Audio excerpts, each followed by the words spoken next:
Hey, good morning. Let's go over today's trade plan.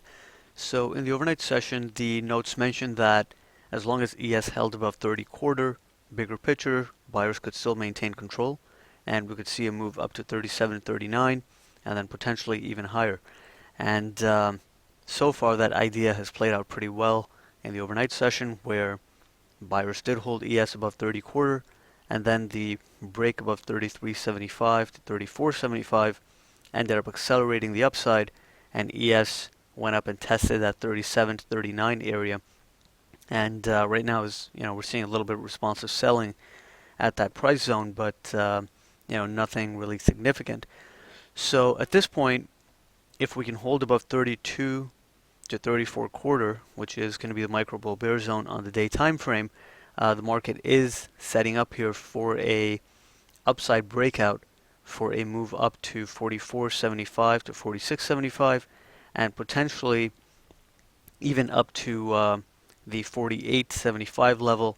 And in the event of a lot of momentum and volume, even 51 to 53 would not really be out of the question. It could certainly get tested on the day time frame, but the higher probability zone is 44.75 to 46.75, and that 48.75 level. Those are the high odds upside objectives in the event of a breakout above 37.5 to 39.5.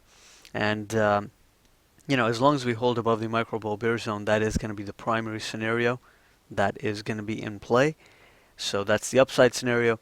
In the event that ES fails here and we start seeing a break and failure below 32 to 34 quarter, that would certainly be a red flag for buyers. And below that we have the gap fill and the prior VPOC at 30 to 30 half, and that's really the final kind of line in sand for buyers here.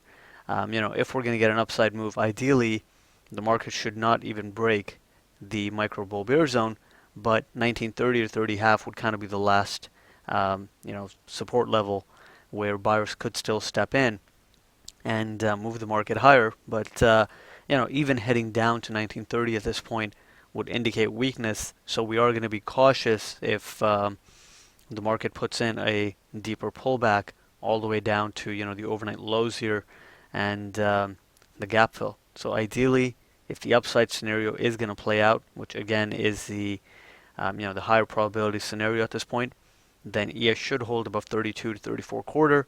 But if we start seeing a failure at bull bear zone or at 1930, then the market would be set for a retest of 23 quarter, 25.75. First test of that. There's still potential that buyers could step in for a small rotation, but at this point you can see that this area has been tested 2 times, and another approach of the zone could actually end up breaking this recent 2-day balance at this point and resulting in a breakdown to 18.5 and 1914 to 1916, which is then another spot where buyers could enter, and in the event of a stronger liquidation, 09 to 11 would become in play.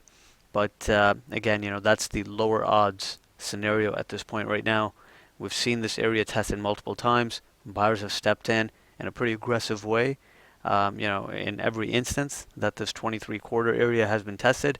So for now, we've tested the bottom of the 2-day range, found pretty aggressive buyers, and at this point, it would make sense for the market to go higher to try to find some sellers, and that's probably going to be closer to this 48.75 level and potentially 51 to 53. In the event that we do get strong momentum and volume, 51 to 53 has potential to cap the upside and shut off the buying. So, first test of 51 to 53 could even be a good short setup on the day time frame for a pullback down towards this 46.75 area, which would be this broken resistance zone, which can then act as support on the day time frame. So right now the short-term bias is bullish above 32 to 34 quarter. The primary scenario is to look for an upside break, test of 44.75 to 46.75, good area to take profit. Not necessarily the ideal spot to short at this point because we would be breaking outside of this range now, and this is the first resistance zone right above here. Typically when you're breaking outside of a balance like this, you will go a little bit higher. So if you're looking to short the market, then 48.75 and 51 to 53 are the spots that provide good location. Initial resistance is better used as a profit target, not necessarily a spot to short the market, unless there are some very clear signs in real time indicating that this market is kind of topping out short term. But the way it's set up right now, I'm not expecting initial resistance zone to cap the upside, or it can result in a rotation, but I'm not expecting it to just stop the buying at that zone. Most likely we will go a little bit higher and probably test 48.75, maybe a little bit more, before we start seeing some better rotations on the downside. So right now, short-term bias bullish, especially above 32 to 34 quarter, and primary scenario is an upside scenario, but in the event that we get a failure at 37.5 to 39.5, and then fail at 32 to 34 quarter, then we'll start being cautious on the long side and potentially even position ourselves short for a break of 23 quarter. So those are the main ideas heading into the day. Let's see how well the buyers hold it up this morning, and we'll take it from there.